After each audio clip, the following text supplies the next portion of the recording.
இந்திய அரசு அதிகாரப்பூர்வமாக போர் அறிவித்து விட்டாலே நாடு முழுவதும் அவசர நிலை சட்டம் மற்றும் போர்க்கால சட்டங்கள் செயல்படுத்தப்படும். இந்த நிலை நாடாளுமன்றம், மாநில சட்டசபைகள், சட்ட மற்றும் அரசியல் அமைப்பு ஆகிய அனைத்திலும் தற்காலிக மாற்றங்களை உருவாக்கும். எப்படி நடைமுறைப்படுத்தப்படும்? முதன்மை அதிகாரம் மத்திய அரசுக்கு வழங்கப்படும். எல்லை பாதுகாப்பு மட்டுமல்லாமல் மாநில அரசுகளுக்குள்ளும் பாதுகாப்பு நடவடிக்கைகள் மத்திய உளவுத்துறையின் கட்டுப்பாட்டுக்கு மாற்றப்படும்.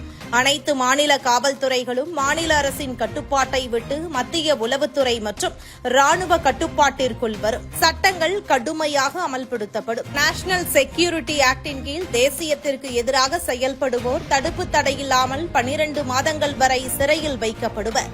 அன்லாஃபுல் ஆக்டிவிட்டீஸ் பிரிவென்ஷன் ஆக்டின்படி போர்க்காலத்தில் அரசுக்கு எதிராக செயல்படுவோர், பேச்சுக்கள், கருத்துக்கள் தெரிவிப்போர், அத்துடன் தொடர்புடையதாக சந்தேகிக்கப்படுபவர்களையும் கைது செய்யலாம். Information technology act section 69A படி இணையம் மற்றும் சமூக வலைதளங்களில் தேச விரோத கருத்துக்கள், பன்முக தாக்கங்கள் பரவுவதை தடுக்கும் விதமாக இணைய சேவைகளை முடக்கம் செய்ய அரசு அதிகாரம் பெற்றிருக்கும். அரசுக்கு எதிராக விமர்சனம் செய்வோர் மீது நடவடிக்கை எடுக்கப்படும். அரசு அல்லது ராணுவ நடவடிக்கைகளை விமர்சிக்கிறது தேச விரோத செயல் என சுட்டிக்காட்டப்படும். இதுகுறித்து சமூக வலைதளங்களில் கருத்து தெரிவிப்போரின் கணக்குகள் முடக்கம் செய்யப்படும். அவசியமெனில் புலனாய்வு மற்றும் சைபர் துறை நடவடிக்கை எடுத்து கைது செய்யும்.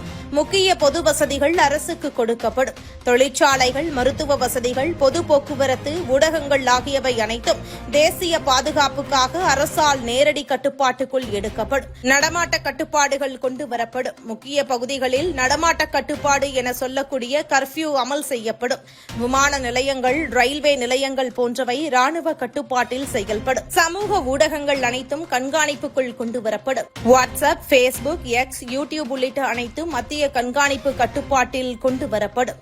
தேச விரோத உள்ளடக்கங்களை தடுக்க தொலைபேசி, இணைய கண்காணிப்பு தீவிரப்படுத்தப்படும். மாநில அரசுகளின் நிலை எவ்வாறாக இருக்கும் என்றால், மாநில முதல்வர்கள் மற்றும் அமைச்சர்கள் மத்திய பாதுகாப்பு அமைச்சகம், உளவுத்துறை உத்தரவுகளை முழுமையாக பின்பற்ற வேண்டும்.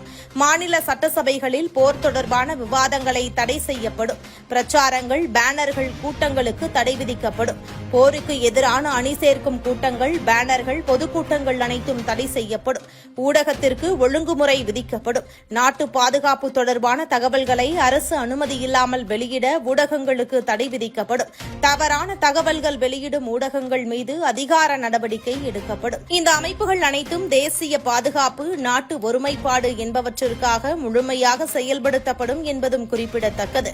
இதுபோன்ற நிலை உருவானால் பொதுமக்கள் அரசு அறிவுறுத்தல்களை மட்டுமே பின்பற்ற வேண்டும் என்பது மிக முக்கியம். போர் நிலை அறிவித்த அடுத்த நிமிடம் மாநில அரசுகளின் முழுமையான அதிகாரம் அனைத்தும் மத்திய அரசின் கட்டுப்பாட்டிற்குள் சென்றுவிடும். அப்போது இதுநாள் வரை நாட்டிற்கு எதிராக கருத்து தெரிவித்த நபர்களின் பட்டியல் மொத்தமாக சேகரிக்கப்பட்டு சிறையில் அடைக்கப்படுவதும் உறுதி.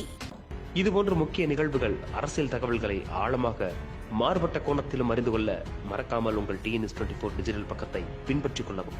உங்கள் ஒவ்வொரு ஆதரவும் இதுபோன்ற பல நிகழ்வுகளின் பின்னணியை அறிய உதவும்.